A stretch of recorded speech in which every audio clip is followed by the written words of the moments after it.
Good morning and welcome back to the One Celtic Fans View this morning. I hope it finds you well this morning. It is game day. It is game day again. Jeez, when are the players going to? When are we going to get a rest? I don't know about you, but I'm starting to feel a bit. Jeez, it's just non-stop, isn't it? Just now. I mean, usually in January we get a nice little rest from the football, and Brendan Rodgers spoke about that yesterday. He watched the Leipzig game and he said they stopped on the 20th of December. Sensible people, and allowed the players a 3 week break. And when you look at it, it's not a bad idea. He said that the players in that game were fresh, and they look fresh, and they had the speed of the game. And he says sometimes that you could see it in his players, and not just his players, but players around all squads in Scotland. They're starting to feel a little bit lethargic.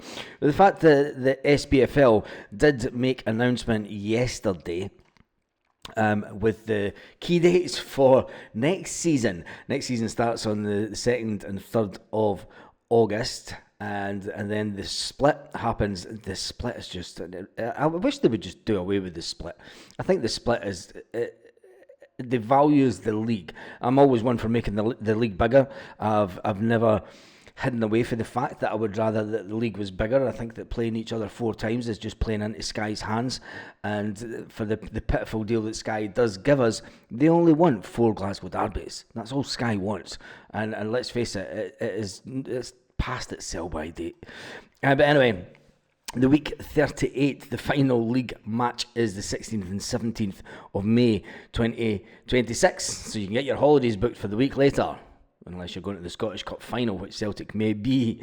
Could you imagine if we do a treble next season again? Jesus, that'll send some people over the edge. And then after that, the first trophy of the season that is up for grabs. If you remember last season, we fell out of the Cup early on, but we won it this year. We retained the Cup back this year, the Premier Sports Cup. And the first week of that competition that Celtic will enter will be the 16th and 17th of August. The quarterfinals on the 20th and 21st of September. The semi-finals at Hampden will be the 1st and 2nd of November. And then the final, again, another one in December, the 14th of December. And that'll be an interesting start to the season, as always. I just wish that I wish they hadn't got rid of the international break, because I mean there was 3 international breaks by the time that we got to November, which was quite a lot. And you want the best product on the pitch, and sometimes you just don't get that. And when we look at the state of the pitches just now, a nice 3-week break would give the grass that it's not going to grow much, but with the lights that Celtic have that they bring out during the day to artificially grow the grass. Anyway, we move on. Brendan Rodgers, yes, that's what the video is real about. Brendan Rodgers is in full control at Celtic as manager. It's not often that we can say that a manager has that, and you're going to say, well, wait a minute, it still depends on what the men upstairs say with contracts and stuff like that, so he's not really in full control. Well, he is. When you look back over the last couple of years since Brendan Rodgers has came back to the club, it all started with that summer, and we're going to talk about that summer in 2023 in a minute, but what really kicked off with the manager being in control was the fact that transfer chief, yes, the son of Celtic chairman Peter Lawwell, is to leave the club. This was the announcement. He's been put on gardening leave. Lawwell joined the club in 2022 as head of first team scouting and recruitment, having spent the previous decade at City Football Club. Yes, he was the first one to fall to the sword of Brendan Rodgers. He slay him down when he seen the players that we brought into Celtic the first summer that Brendan Rodgers was here. When you look at the players that have been part of the exodus, the Brendan Rodgers clear out, you can call it whatever you want. There are players like Marco Tilio, gone. Kwon, gone. Gustav Lagerbielke, gone. And then yesterday, Odom Ohm, gone. Lewis Palmer, on his way out the door. Some says, don't slap the door behind you. And when you look at it, these players, and also Stephen Welsh is left, but Brendan Rodgers likes Stephen Welsh, and it remains to be seen whether I think Stephen Welsh will come back into the club. I think Stephen's just out getting... But can Stephen Welsh ultimately become a better player? And and step in and be better than Cameron Carter-Vickers? Can he be better than Trusty? I think we all know the answer to that, and it's no disrespect to Stephen Welsh. You know, every player has his standard, his level of play, and it's difficult for them to get up past that. I think that we're seeing Liam Scales at the limit of what he can achieve, and Liam Scales has been fantastic for Celtic. Do not get me wrong with that. What he did in Brendan Rodgers' first year was absolutely phenomenal as a player. To be able to turn his Celtic career around, and you've got to remember, Scales was one foot out the door that summer, and especially with Odomone and Mark Norowski and Gustav Lagerbielke came in the door for £7 million. So Brendan Rodgers has been ringing the changes, and it says that he is in total control of the football club department, and he brought in his friend, someone that he's known for a long time and known of, and he brought in Paul Tisdale. It was a lengthy delay going from when Mark Lawwell left the club to Paul Tisdale coming in, but Brendan Rodgers needed to make sure that he got the right man, someone that had football knowledge and someone that also had the business knowledge of football, and Paul Tisdale ticked all the boxes for that. This will be the most important transfer window yet, because we'll see the level of player that Paul Tisdale can get in the door, and ultimately this summer it'd be a big one. But talking about transfers, and Brendan Rodgers talking about, and also big Cameron Carter-Vickers yesterday asked about the prospect of leaving Celtic and other clubs. Well, Cameron Carter-Vickers just came out and said, look, everything that's in the press isn't necessarily true. And I loved that bit. I did love that bit for Cameron Carter-Vickers. He said, look, just because it's in the press, just because it's on a website, doesn't necessarily mean that it's factual. There can be little things added on. And he doesn't raise an eyebrow to it, one iota. But Brendan Rodgers and Celtic are swiftly prepared, he said yesterday, to move in the transfer market should any blockbuster bids come in as Celtic for any star player. And he was talking about Kyogo Furiashi. Now, imagine letting Kenny Miller loose with a fax machine in America. And the MLS were forced to apologise after they wrongly announced that the deal had been done for the Japanese striker to join Atalanta United. Kenny Miller at it again. Who would have thought? Nico Kuhn's another Celtic player that's been linked with clubs in England. Cameron Carter-Vickers has been tracked by Leverkusen, allegedly. Cameron Carter-Vickers is saying, look, it's water off a duck's back, I'm going nowhere pretty much. And Rodgers insists the club must prepare for all eventualities in his press conference yesterday. They vowed, don't vow, Jesus, people in Scotland have got a bad memory of vows and being let down by vows. Never vow anything, Brendan, please. Trust me on that one.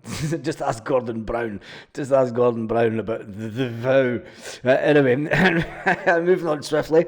Any replacement for a big name departure would be in the door almost instantly, Brendan Rodgers says. He says, with all these what-if scenarios, you just have to be prepared. It says, we travel to Dundee tonight and we look to extend our 15-point gap back to 18. As we plan on making it, mine is 18 once again. He says, look, I think the biggest thing is, if a player doesn't want to be here, then he goes. It's as simple as that. He goes, we find another player, and we get the best possible deal for the player. Now, people will say, why hasn't Celtic got rid of Greg Taylor? He hasn't signed a new contract. He's into that area, the exact same as David Turnbull was last year.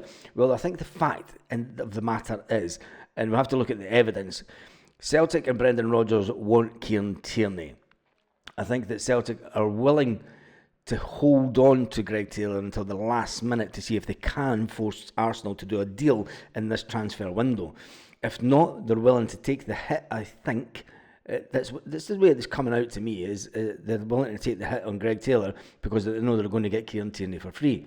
If it's the fact that they've got to pay this $2.5 million loan fee for Kieran Tierney, you wait and see how quick Greg Taylor's pushed out the door for $2.5 million.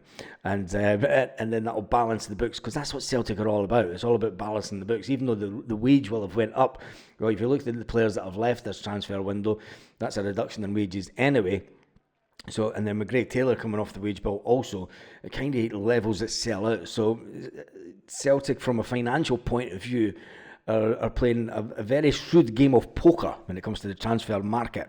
Brendan Rodgers went on to say, look, I have to just say, you always have to be ready. That's our message. For Kyogo, at this time, he's happy. He's working well. He's scoring goals. He's enjoying his football, said Brendan. Despite scoring twice in the 4-1 victory at Ross County, people said, Brent, it's something on Kyogo's mind. He's not celebrating goals. Brendan Rodgers said, look, when you score as many goals as Kyogo does, and he feels that he should have scored more, and he missed the easier chances, maybe he doesn't feel like celebrating anyone's. And plus, it was too cold to celebrate. You want to get the game back up and running as fast as you can, because if you stop to celebrate, that cold bites in, and you're like, oh, fuck this, just hurry up and get on with the game. Come on, go. Brendan Rodgers has no concerns of the player's mindset, said, I see him daily. People are always looking at something. He didn't celebrate enough, he celebrated too much, he didn't do that, he didn't do this. And it was funny that Brendan Rodgers did say that. He says, I see him every day in work. His intensity, maybe he scores too much. But anyway, he's the same guy. The speculation is there. We're not scared of speculation and gossip, because that's all it is until a concrete bid comes in. It is just pure speculation and gossip. Cameron Carter-Vickers, he's focused. He's fairly settled here. He signed that new deal last year, remember also. He is going absolutely nowhere. Elsewhere in the transfer market, there is a few names getting thrown about. One is Aston Villa's Lou Barry. He's been named again. I wouldn't be surprised if that one actually comes true. And I'm sure Lanky on the channel said that that's one that looks like it will happen. Anyway, the proposed move by Louis Palma has been thrown in doubt last night, according to the UK media. But when you look at the media here in Spain, Real Vallecano and Real Mallorca have come out and said it is news to us about the transfer embargo for 3 months. 3 transfer windows. Real Vallecano have come out and said that it was something that FIFA had put out wrongly, and but we'll wait and see. Because there's speculation this morning to say that the deal is now fallen through due to the FIFA sanctions imposed. It's where last night in the Spanish media, Real Vallecano were saying that it was. It wasn't. They knew nothing about it, and they were still planning on transfers. So that one is up in the air. I'm sure that will become a little bit clearer today. I won't have a chance to look at the Spanish media this morning as I'm out working. I'll try that this afternoon, and I'm sure there'll be some kind of update on the FIFA sanctions. I don't know how FIFA can sanction Real Vallecano. You would think it'd be UEFA. It's a bit weird, that one. It is a bit weird. Because FIFA usually sanction countries, don't they? Rather than clubs. Anyway, I'm sure it'll all come out in the wash, as they say. Tonight is Dundee. Yes, we're away again. We are on the road again. I don't know, I might just go to the pub. Anyway, make sure you join us an hour and a half before the game, and we'll check out the team lineup. Will it be a much changed team? Will Greg Taylor come into contention? If Greg Taylor does not make the field of play tonight, he has 1 foot out the door, and they are keeping him 100% fit in case any transfer has to happen. This is how nip and tuck it is getting now with this transfer. There is still half the month to go, yes, and it's going to be, this is the money end of the transfer market. The next 14 days or whatever it is, it's not even 14 days now, is it, of the transfer market is where it will start heating up, and this is where, when you get your poker face on, stick or twist. Wrong game. I don't gamble. Anyway, on that note, have an absolutely fantastic day, Celtic fans, wherever you are. Make sure you join us for an hour and a half before kick-off tonight. We'll talk about everything Celtic. We'll give our score predictions once we see the team. Will it be a changed team? On that note, have a fantastic day, Celtic fans, wherever you are, all around the world.